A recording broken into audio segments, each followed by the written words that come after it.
Chapter 9. The Bivouac. Shadows danced on the stones near the campfire. Kai sat cross-legged beside it, rotating a skewer of roasted game, fat, dripping and hissing into the coals below. A few paces away, Eira stood framed against the firelight, her short sword gleaming as she worked through a sequence of strikes and parries. She'd cast aside her cloak, and the fitted leather plates creaked and pulled taut with each movement. Her focus was absolute, every motion decisive and efficient, as if the witches might materialize from the dark at any moment. "You should practice," she said between strikes. Kai tore off another bite of meat, watching her in silence before he spoke. "I'm better at avoiding danger." Eira's blade froze mid-swing. She turned her head toward him. The faintest smirk tugged at the corner of her mouth. "Running keeps you alive, until it gets you killed. You won't last long if you can't hold your own in a fight." Kai frowned, jabbing the skewer into the ground beside him. "I've had a few scrapes here and there, enough to survive." "I'm talking martial combat, Kai, not magic." Kai sighed, drawing his Kris'thal from the sheath. He turned it over in his hands. Its smooth, glassy surface twinkled with its own light, captured inside. "I haven't learned how. Korik trained me for speed and stealth in case what happened to my sister would happen to me. If I don't have to fight, I don't." Eira sheathed her sword and strode toward him. Kai watched her carefully as she dropped to a crouch beside him, close enough that he could see the firelight reflected in her eyes. Her tone softened. "You've already seen how Elindra stalks and traps her prey. The paralyzing fear, the blade at his belly." "Yes, I remember." "The others hunt just as ruthlessly. Zoryth travels between the shadows and bends them to her desires. She strikes you when you least expect it. And Nycurus is less subtle in her approach, but also enjoys the thrill of the hunt." "You know an awful lot about these witches," Kai interrupted, gripping the crystal dagger tighter at the mention of them. "Well, I've had a lot of time to study them. You could say I'm a bit of a specialist." She nodded once. "At least one of them is waiting for us there, in that city." Kai's shoulders slumped. She rose. "Spar with me." "What?" Kai had never sparred in his life. "You heard me. Get up." "I don't know how to spar." "Good. Then you'll learn." She extended a hand to him. "Come on. You'll need more than quick feet and a sharp mind out here." With a reluctant sigh, Kai took her hand and stood. The ground was uneven, but when did actual fighting ever take place on even ground? The firelight cast soft shadows across the camp as Eira stepped back, giving him space, and drew a short dagger from her belt to match his.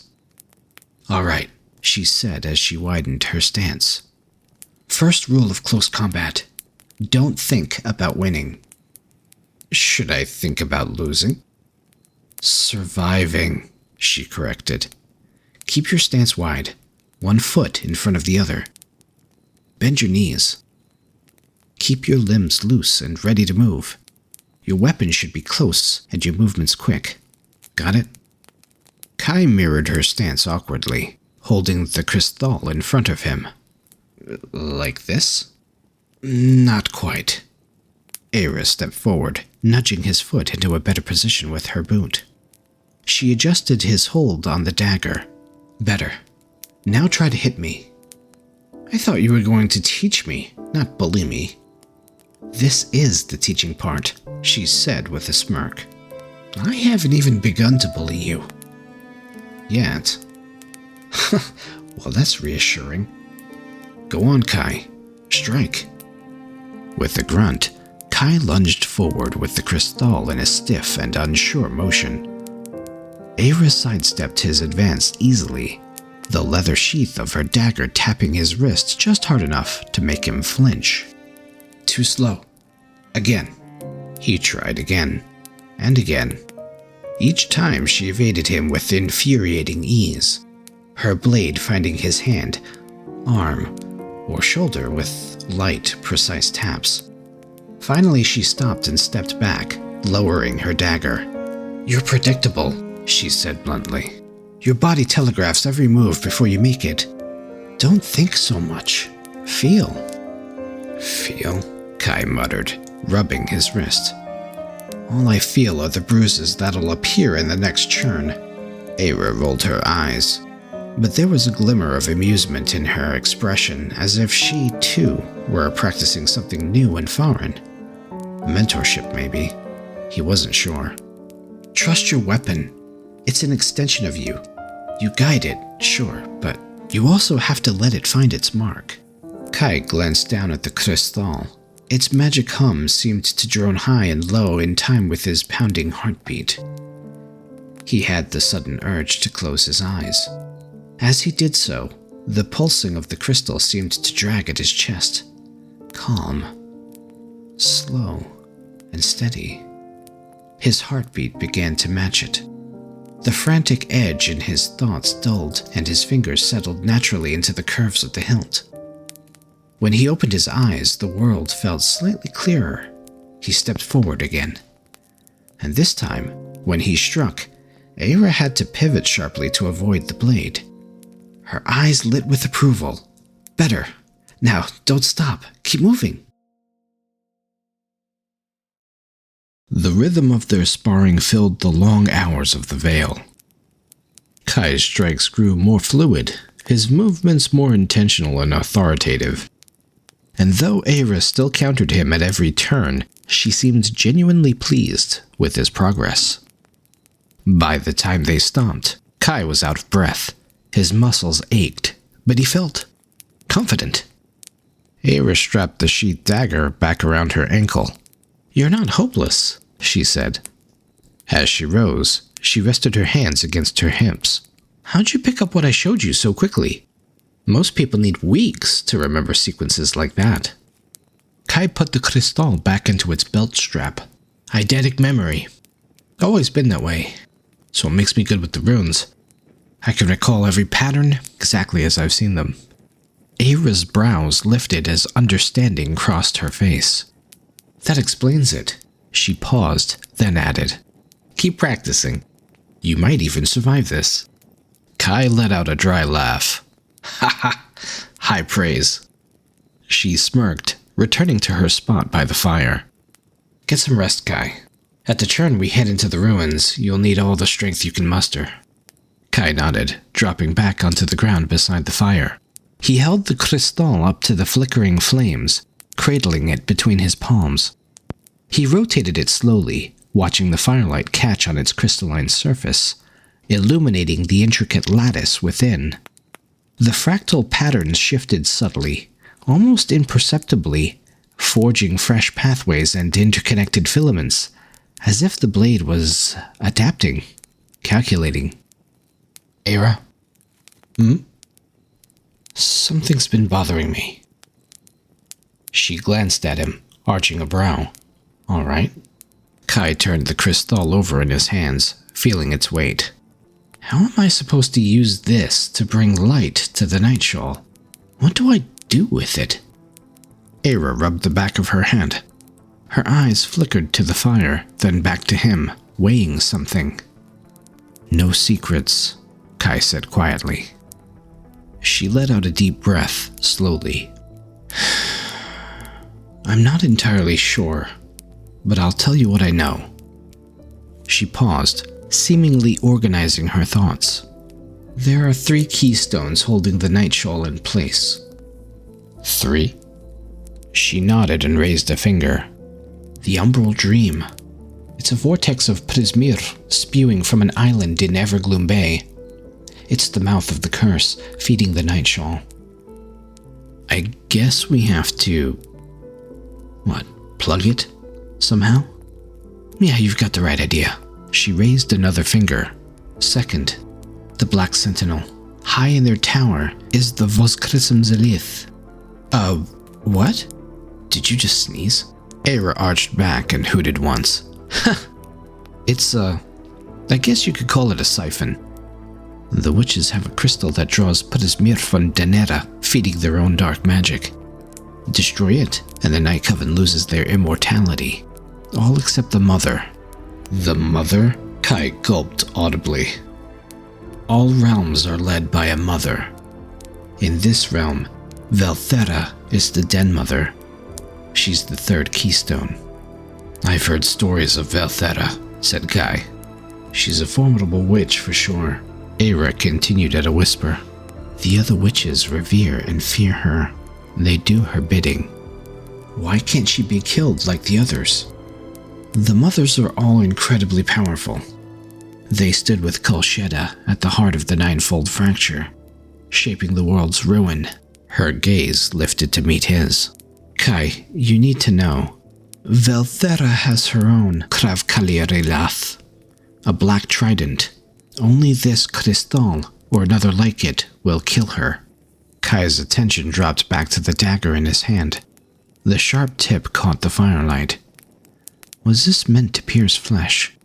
To end a life, even one as monstrous as Velthera's? The weight of it settled heavier in his palm, no longer just a crystal, a focus, a tool, a machine, but something far more terrible, a weapon, intended to kill. For the first time, Kai wondered if this journey wasn't just a test of his skill or resolve, but a deeper measure of his will. How far would he go to justify the ends? What would this dagger ask of him when the time came? The fire crackled softly as Kai sat alone. The rhythmic popping of burning wood filled the stillness of the deep vale. Eira was asleep, her breathing steady and even, her cloak pulled tight around her like armor against the vale's chill. Kai envied her ability to rest so easily. His own mind churned, restless, and his thoughts kept drifting to the ruins beyond their small bivouac. There was nothing else, really, to focus his attention on. He drew the Kris'thal from its sheath and held it up to the firelight, watching the flames dance through the crystal's depths. The Prismir within it shifted with purpose. Filaments of light rearranged themselves, tracing patterns he couldn't quite read.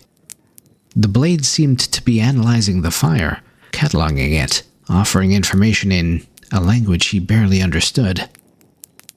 Kai turned the blade slowly, mesmerized by the way it responded to the flame. Occasionally the veil would part, revealing the ruins sprawled out in broken silhouettes, piercing the horizon like skeletal remains of giants long fallen. Kai's eyes swept across the landscape until something caught his attention. It was a faint shimmer, a phantom glimmer. He blinked, narrowing his eyes, but it vanished. No, not gone. He realized it was only visible when he didn't look directly at it, like the sheen of a cat's eye in the dark. It teased at the very edges of his vision. It disappeared the moment he tried to refocus on it. Curiosity gnawed at him. When the shimmer flickered again, he felt a faint snap of electricity against his fingertips, as if the Kris'thal were trying to nudge him. It wanted to act. I wonder. He raised the blade, almost on instinct, toward the horizon. He peered through it. The crystal cast a soft golden tint over the ruins. He turned it, angling the blade toward the source of the shimmer, and the landscape beyond transformed. The shattered ruins melted away into something else entirely.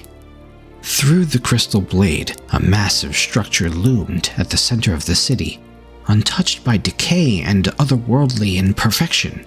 Its spires reached skyward like shards of glass, glinting in an ethereal light that seemed entirely out of place in the Nightshawl. The building radiated energy that undulated outward in rhythmic waves through the desolation.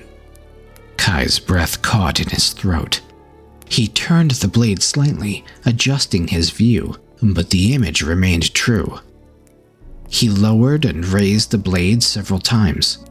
He couldn't see it with his naked eyes, Only through the Kris'thal did it come into focus. A hidden castle. He lowered the blade a final time and studied the lattice inside of it. 3 unmistakable runes appeared within its lattice, looping around one another in the traditional Myr'idic fashion. Karat, the Crystal Archives. After that, a phrase materialized in the crystalline depths. Tahin Halviriana. Kai frowned, tilting the blade, trying to parse the meaning. The runes shifted and rearranged themselves, but their significance remained elusive. Some combination of within, layered, perhaps realm? He couldn't be sure. The Kris'thal was trying to tell him something, but the language slipped through his understanding like water through his fingers. Kai lowered the blade. His heart hammered against his ribs as he turned to glance at Eira. She was still curled beneath her cloak. For a moment, he hesitated. She'd said they needed rest, but this was something she needed to see. "Eira," he said softly at first.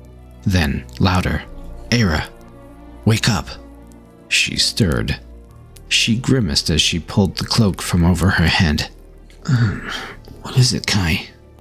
We're supposed to be resting." "There's something I need to show you," he said. He tried to calm his urgency. "I think it's important." Eira propped herself up on one elbow, rubbing her face. "This better be good. What is it?" Kai lifted the Kris'thal, offering it to her. "Look through it, toward the center of the ruins." Eira sat up fully, her irritation giving way to curiosity. She took the blade carefully from his hand and held it up, turning it slowly until her gaze aligned with the heart of the ruins. She gasped, her grip faltering for a moment. "You see it," Kai said. "Yes." She lowered the blade and brought it back up to her eyes as if she couldn't believe it either. "It's right in front of our faces. Unbelievable." Eira handed the blade back to Kai. Kai tapped the flat side of the blade with a finger before putting the dagger away. "The blade showed me inscriptions, Karat, and another I couldn't quite place. Tahin Halviriana, I believe." "A hidden pocket dimension," Eira whispered, as if to herself. Her voice was laced with wonder. "Clever." Kai frowned. "I don't know what that means." "Are we seeing the past?" "No." Eira turned away from the ruins in the distance to face Kai fully. Her expression sharpened with focus. "Think of it like a fold in reality. Imagine you take a piece of cloth and fold it on itself so the thin edge forms a Z. The surface hides a folded layer, unreachable unless you know how to open the fold." She gestured toward the ruins. "The archives aren't gone. The citadel is tucked away, separated from our reality by something like a membrane." Kai glanced back toward the ruins, trying to picture it. "So it's been there all along. We just couldn't see it." "Exactly. The Nightshawl veils everything, but this is something else.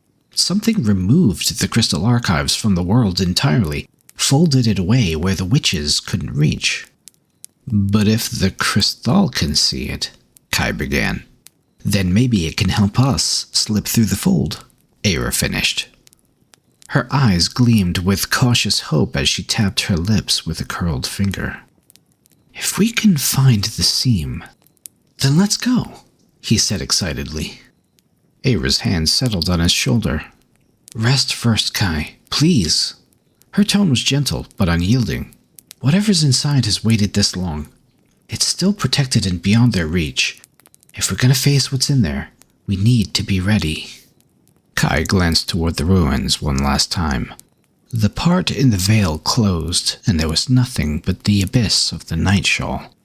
He nodded reluctantly, lowering the Kris'thal. "All right, we'll rest." Eira gave him a small nod before settling back against the rocky outcrop. The fire crackled softly between them. Its warmth continued to push back the chill. Kai leaned back, closing his eyes. though sleep still felt impossibly distant. In the churn, they would enter the ruins, and everything would change. The path from their camp descended onto a grand avenue that appeared to be 6 lanes wide, paved with interlocking hexagonal tiles that still bore faint luminescent veins, as though Prismir had once flowed through the very roadbed itself.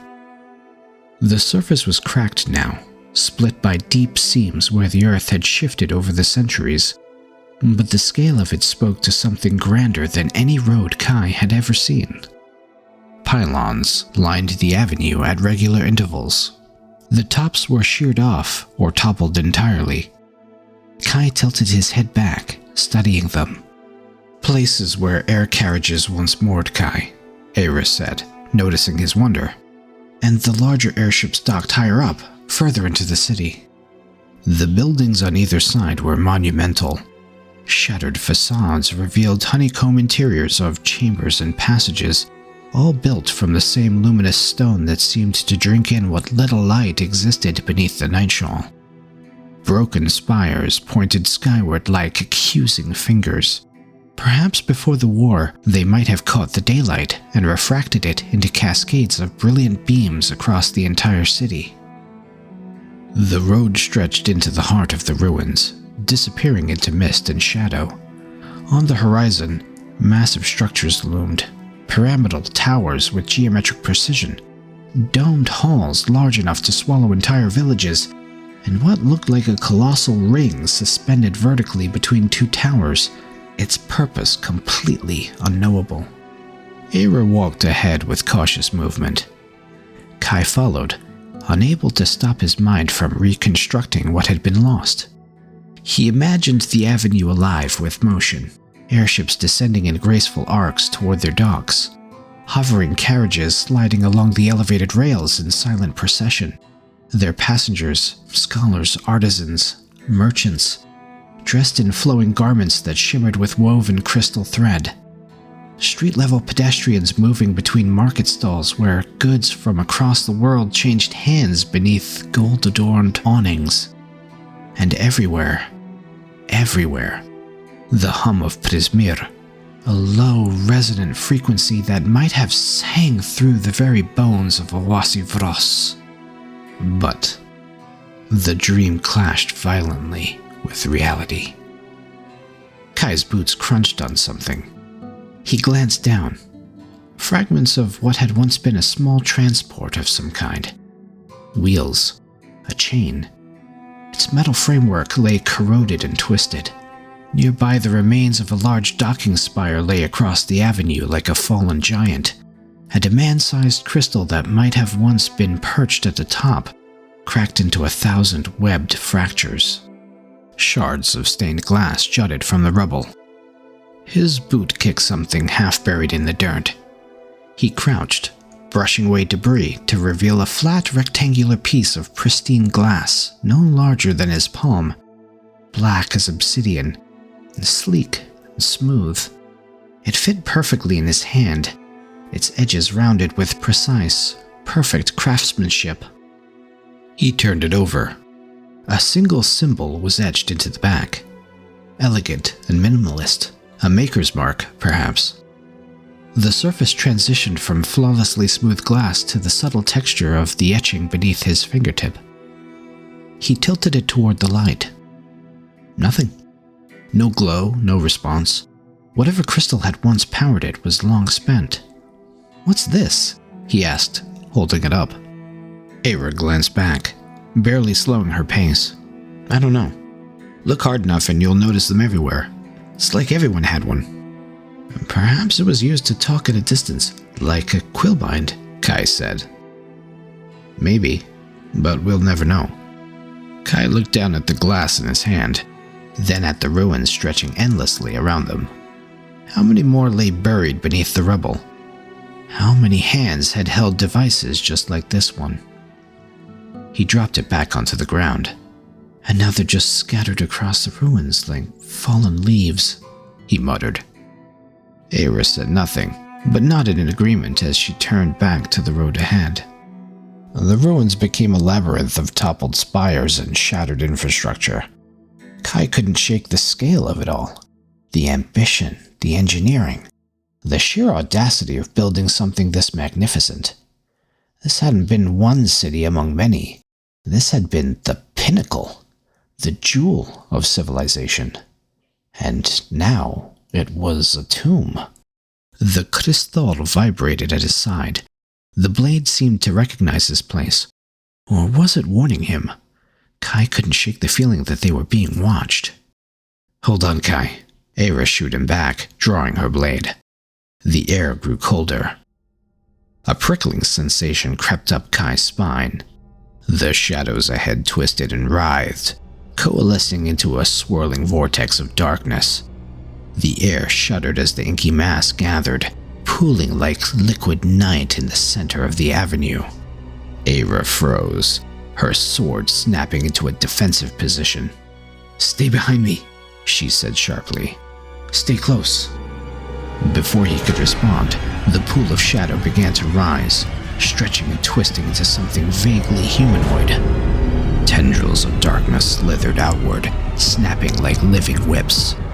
2 points of silver light appeared where eyes should have been, and a mouth split wide across the shadowy mass, revealing rows of gleaming teeth that seemed to hang suspended in the void. The figure rippled and swayed, struggling to hold its shape. Its edges dissolved into smoke and reformed in an endless, unsettling cycle. When it spoke, the voice almost seemed to bypass Kai's ears entirely, whispering directly like a cold scrape into his mind. "Well, well," it said, the words dripped with mockery. "What fumbles through my forsaken city? Dust dabblers meandering blind through the dark." The silver lights fixed on Eira, cutting through the gloom. "And one who should know better." Kai stepped to the side, remaining behind Eira. "Who are you?" he demanded, his voice steadier than he felt. The shadow swelled, expanding until it towered over them. "I am Zoryth, the living shadow, and the mother of the Voidkin." Her eyes, if they could be called eyes, beamed as she fixed onto the Kris'thal in Kai's hand. The air grew colder. "And thou, child, dost clutch at a relic of the Myr'ides that is not thine to bear." "And it's not yours to bear either," Kai said. "Impudence," she said disdainfully. "The Kris'thal is a vessel of power far exceeding the reach of thy frail and unworthy hands. Yield it unto me." She extended a skeletal hand. Her bones seemed to glow like embers beneath an umbral aura. Kai's jaw clenched. No, it chose to awaken for me. Zoryth's form rippled, her mouth curling into a snarl.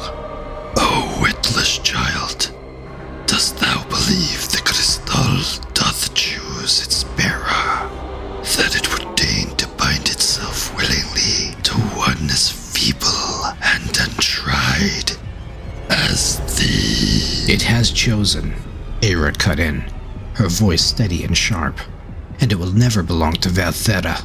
Zoryth's head snapped to her, the shadows around her seeming to bristle with rage. "Ah, Eira, ever insolent, ever heedless of thy roots. How swiftly thou dost spurn the shadow from whence thou art sprung." Kai's hand tightened around the Kris'thal, raising it defensively. "Thy roots?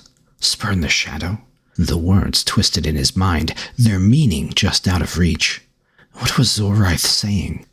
He shot a glance at Eira, but her face was stone, her knuckles white on her sword hilt. She understood, even if he didn't. "Enough!" Eira snapped, stepping forward. "Your lies won't work here." Zoryth's form trembled, her silver eyes blazing with fury. "Lies," she growled, her voice rising. "Thou darest to cast me aside, thou, a betrayer of thine, insolent wretch. The shadows around them began to shift and ripple, spilling from broken windows and creeping from every darkened corner. They writhed and twisted, coalescing into shapes that defied reason. And then there they were, creatures with shifting, spindly limbs and glowing emerald eyes that burned with unnatural light. Voidkin. They erupted in caterwauling distress as they emerged. Their movements were unnatural and jerky, crawling from the darkness. Dozens of them. Their forms shifted between beast and nightmare, surrounding Kai and Eira, cutting off any chance of escape. Dost thou think to stand against me? Zoryth's voice cut like tempered steel. Then suffer the full embrace of the night. Eira raised her sword higher. The glyphs floating along its blade sparked to life with pale lavender light. She dipped the fingers of her free hand into her dust pouch and then swept the hand across her chest in a sharp motion. The air around her shimmered gold. A translucent barrier rippled into existence, clinging to her like a second skin before fading from view. Her eyes glowed faintly with the same purple light as her blade. Kai, she spoke deliberately despite the tension in her stance. Enchant yourself, now. Kai's hand moved instinctively to his chest, fingers tracing the same protective runes woven into his tunic. He pressed his palm flat against them and focused, pushing his will into the glyphs. They illuminated beneath the fabric, warming his skin as the enchantments activated, one for resilience, another for speed. His limbs felt lighter and his senses sharpened as the magic took hold.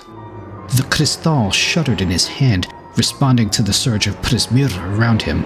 Its glow intensified, and Kai felt something shift, his vision clarifying, the movements of the Voidkin slowing just slightly, as if the blade were helping him track their unnatural motion. Don't think about winning, Eira added. Think about surviving.